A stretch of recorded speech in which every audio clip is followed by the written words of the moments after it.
দেখবেন আপনি, তুমি, তুই, আচ্ছা এগুলো কি বলার দরকার আছে নাকি নাই? অনেকে বলতেছে আছে, অনেকে বলতেছে নাই। মনে হয় আছে না নাই?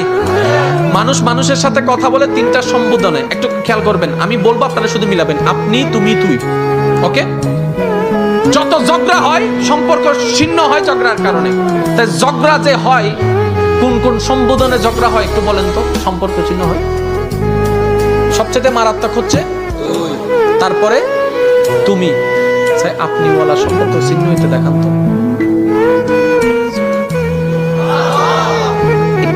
একটু বুঝেন। আপনি যাকে তুই করে বলবেন, সম্পর্ক যত গাঢ় হবে, জামিলা তত গাঢ়। যার সাথে আপনার সারাটা জীবন একসাথে থাকার ইচ্ছা, তাকে আপনি করে কথা বলবেন। এতে কি হয় জানেন? যে সমস্ত ছোট্টখাটো বিষয় আপনার মেজাজ ধরাই ফেলবে, ওই আপনি শব্দটার কারণে ওই ঝগড়াটা আর করতে ইচ্ছে করবেন।